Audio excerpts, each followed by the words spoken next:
প্রিয় শিক্ষার্থী বন্ধুরা, আজকে আমি তোমাদের জ্যামিতির আরও কিছু কোণ নিয়ে আলোচনা করব।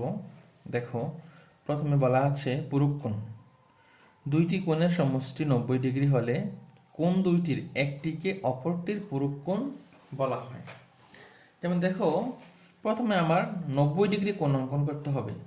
দুইটি মিলে 90 হওয়া লাগবে। দেখো, 60 আর 30 90। তাহলে আমরা বলতে পারি 60 ডিগ্রির পূরক কোণ,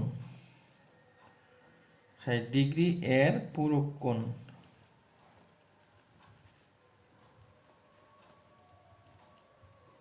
ষাট ডিগ্রি এর পূরক কোণ 30 ডিগ্রি।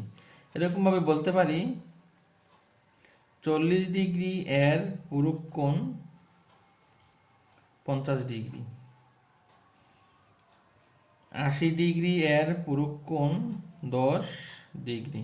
অর্থাৎ যত ডিগ্রি বলবে 90 থেকে আমরা ওই ডিগ্রিটাকে বাদ দিয়ে দিলে যা থাকবে ওইটাই হচ্ছে আমার পূরক কোণের পূরক কোণ। তারপর আসো সম্পূরক কোণ। দুইটি কোণের সমষ্টি 180 ডিগ্রি হলে কোণ দুইটির একটিকে অপরটির সম্পূরক কোণ বলা হয়। যেমন দেখো, আমার এখানে প্রথমে সরল কোণ একা আছে, সরল কোণটাকে দুইটা ভাগ করে নেব। মনে করো এই জায়গাটা হচ্ছে 120 ডিগ্রি। তাহলে 180 হয়তো কত দরকার, আর 60 দরকার। তার মানে আমরা বলতে পারি যে 120 ডিগ্রি এর সম্পূরক কোণ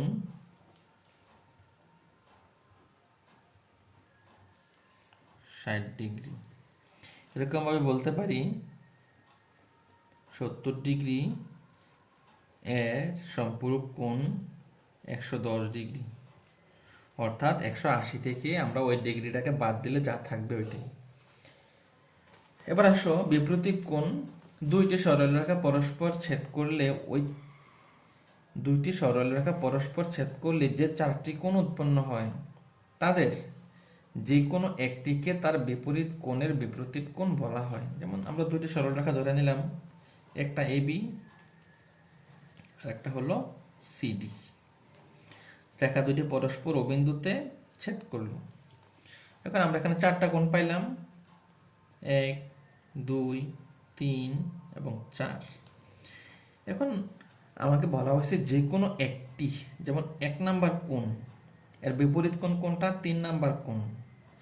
তার মানে 1 নাম্বার এবং 3 নাম্বার কোণ হলো বিপরীত কোণ। আবার 2 নাম্বার কোণের বিপরীত কোণ কোনটা, 4 নাম্বার কোণ। অর্থাৎ 2 এবং 4 বিপরীত কোণ। আমাদের একটা নোট মনে রাখতে হবে, বিপরীত কোণগুলো পরস্পর সমান। অর্থাৎ 1 নাম্বার কোণের মান যদি 40 ডিগ্রি হয় তাহলে 3 নাম্বার কোণের মানও হবে 40 ডিগ্রি। আবার 2 নাম্বার কোণের মান যদি 140 ডিগ্রি হয় তাহলে আমরা বলতে পারি 4 নাম্বার কোণের মানও 140 ডিগ্রি। এটাই হলো আমার বিপরীত কোণের সংজ্ঞা। আজকে এ পর্যন্তই। তোমরা যারা আমার এই ক্লাসগুলো ইউটিউবে দেখতেছো সবাই আমার ইউটিউব চ্যানেলকে সাবস্ক্রাইব করে সাথেই থাকো। আর যারা ফেসবুক পেজে দেখতেছো সবাই আমার পেজটাকে ফলো দিয়ে সাথেই থাকো এবং লাইক কমেন্ট শেয়ারের মাধ্যমে অন্যজনকে দেখার সুযোগ করে দিও।